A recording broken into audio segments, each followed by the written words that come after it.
What are three things you can do to support struggling readers that go beyond giving them text on a certain grade level or providing them with more instruction? We're going to talk about that in this video. All right, so in this video, what I want to do is share with you three things that really you could implement this like that. Okay, you can just go in and do these tomorrow with almost really honestly no preparation outside of maybe making a little list of these three things and having it in your head for when you want to do it and who the kids are that you want to do it with. What I want to do here is set you off on a path that will really allow you to support your struggling readers, particularly those that are from grades 4 through 12, okay? Because those are your students that have developed a long-standing negative pattern around reading that we have to break. And that's what we're gonna start getting into with this video and subsequent ones. So let's start with this. You can do this, first of all, one-on-one. I wouldn't do it with a small group, okay, because what I'm going to present to you, because struggling readers don't always like to talk about themselves in front of a group, even if it's other kids that are in their same situation. So what I would recommend is one-on-one, or put what I'm going to say onto a piece of paper, write questions on the board, and have your students answer it. Now, you can do this with all of your students, not just struggling readers. So what I like about what I'm going to be sharing with you today and in future videos is that it gets at the needs of all your students, but it particularly targets those kids that are struggling readers. So you can have students answer these three questions I'm going to give you on a piece of paper, and you can get information on everybody, struggling reader or not. It will still be valuable. So here's what I want you to do. First of all, ask them what they are reading.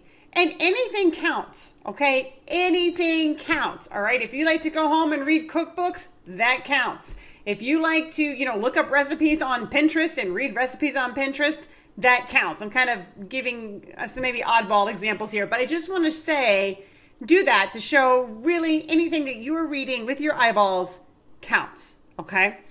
And so what we're doing with this is just to help get particularly our struggling readers realizing I am a reader. I do read things. Maybe it's not what I'm being assigned in school, but I do read things. And they can communicate that to you, and we can use it as a base in which to build on, all right? So ask them what they are reading or what they have recently read in the last month or two, or, right, you can say, name your favorite book of all time, or your favorite magazine, okay? Whatever, right? So, because you might say, what are you reading? And they might go, I'm not reading anything right now. Don't let that shut you down. Say, well, that's okay. Talk about something that you recently read, or that's okay. You didn't recently read anything. You've read something in your life that you really, really like. Tell me about it, okay? Give them some different options.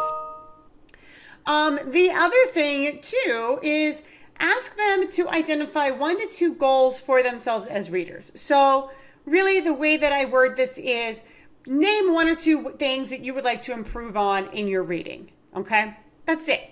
1 or 2 things. Kids will typically say things like, I want to improve my vocabulary. I want to be able to read hard books. I want to be able to read words faster. Don't judge. And also, I don't give examples, not with kids from age 12 up. Okay, they might ask, but I'm like, just think about it. Just think about how you'd like to get better as a reader and just tell me, all right? So I will be making a video that shows you what to do with those goals, but right now, let's just go and get those goals, okay? And then put them in a nice place.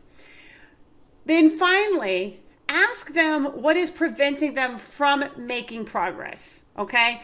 Now, this is really targeted at your struggling readers, but I'd still ask it to anybody, right? Even if they're not struggling, if I'm asking the whole class, I would still ask this question. And you might word it, along the lines of, what is preventing you from achieving your goals? Or what is something that I can do to help you achieve your goals? You could sort of flip it a little bit. Or what is something that you can do to help you to achieve your goals, all right? You can even ask both parts of that. What is something I can do to help you? And you can also ask them, what is something you can do? Or you can say, hey, what's preventing you from becoming the kind of reader that you want to be, all right? Now, the thing with this is you have to take these answers that you get from them seriously. And even if you don't agree with the answers, what you have to know that I think is critical is that this is their truth. Okay, this is really what these students think and believe, and they're communicating that to you. All right, so you have to value that and respect that in order to make progress. Okay, so those are 3 things you can do to support struggling readers. And ideally, what you're going to do now is go back to your classroom and, don't have a conversation with your whole class, but have a conversation one-on-one with a kid you're concerned about, or ask your whole class to address these 3 questions and get some more information. And then we are going to take it from there.